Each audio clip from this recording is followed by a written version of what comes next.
நலம் காக்கும் ஸ்டாலின், உங்கள் குடும்பத்தின் நலன் அரசின் பொறுப்பு. கட்டணமில்லா மருத்துவ சேவைகள். GT Holidays, South India's #1 travel brand. You know you are special when you're with GT Holidays.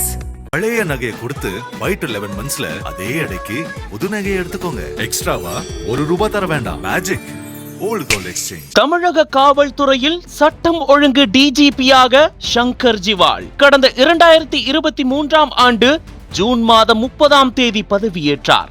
அவருடைய பதவிக்காலம் இந்த மாதம் 31ஆம் தேதி நிறைவடைகிறது. இந்நிலையில் பதவி ஓய்வு பெறும் டிஜிபி சங்கர் ஜிவாலுக்கு தமிழ்நாடு அரசு புதிய பொறுப்பை வழங்கியுள்ளது. காவல்துறை ஆணையம் போல் தீயணைப்பு மற்றும் மீட்பு பணிகள் துறைக்கு புதிய ஆணையத்தை தமிழ்நாடு அரசு உருவாக்க முடிவு செய்துள்ளது.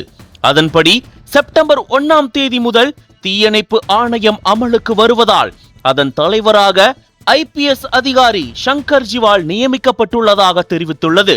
இந்த சூழலில் புதிய டிஜிபி யார் என்ற எதிர்பார்ப்பு காக்கிகள் வட்டாரம் முழுவதும் பரவி இருந்தது. பொதுவாக உச்சநீதிமன்றம் உத்தரவின்படி டிஜிபி பதவிக்கு நியமிக்கப்படுவோர் குறைந்தபட்சம் 6 மாதங்கள் பதவியில் இருக்க வேண்டும்.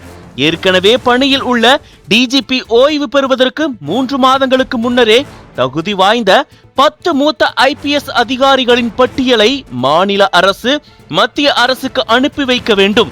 UPSC அந்த பட்டியலில் இருந்து 3 அதிகாரிகளின் பெயர்களை பரிந்துரைத்து மாநில அரசுக்கு அனுப்பும். அதில் ஒருவரை மாநில அரசு டிஜிபியாக நியமிக்கும். தமிழக அரசு ஏற்கனவே UPSCக்கு பட்டியலை அனுப்பி வைத்தாலும் மத்திய அரசிடமிருந்து இதுவரை பரிந்துரை பட்டியல் வரவில்லை. இந்த பட்டியலில் சீமா அகர்வால், ராஜீவ்குமார், சந்தீப் ராய் ரத்தோர், வன்னிய பெருமாள், மகேஷ் குமார் அகர்வால், ஜி வெங்கடராமன், வினித் வாங்கடே, சஞ்சய் மாத்தூர் உள்ளிட்ட 10 பேரின் பெயர்கள் இடம்பெற்றிருந்தன. மத்திய அரசின் பரிந்துரை பட்டியல் இதுவரை வராத நிலையில் இடைக்கால ஏற்பாடாக ஜி வெங்கட்ராமன் புதிய பொறுப்பு டிஜிபியாக நியமிக்கப்பட வாய்ப்புள்ளதாக தகவல்கள் தெரிவிக்கின்றன. அந்த வகையில் அவர் முதல்வர் ஸ்டாலினை சந்திக்க தலைமைச் செயலகத்திற்கு வருகை தந்துள்ளார். அதுபோல் பணி ஓய்வு பெறும் சங்கர் ஜிவாலும் முதல்வரை சந்திக்க சென்றுள்ளார். பொதுவாக டிஜிபி நியமனத்தின் போது புதிய டிஜிபியும் ஓய்வு பெறும் டிஜிபியும் தலைமைச் செயலகத்திற்கு செல்வது வழக்கம். முதல்வர் ஸ்டாலின் வரும் 30ஆம் தேதி வெளிநாடு செல்ல உள்ள நிலையில் அதற்கு முன்னதாக புதிய டிஜிபி குறித்த அறிவிப்பு வெளியாகியுள்ளது.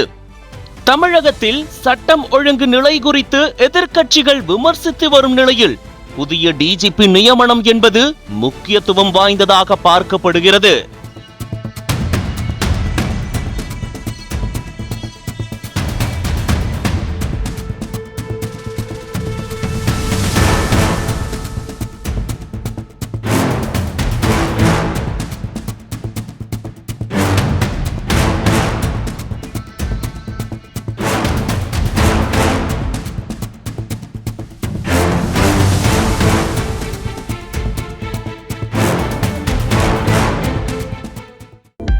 அனல் பறக்கும் செய்திகளை அப்டேட் செய்து கொள்ள நக்கீரன் களத்தை இப்பவே சப்ஸ்கிரைப் பண்ணுங்க.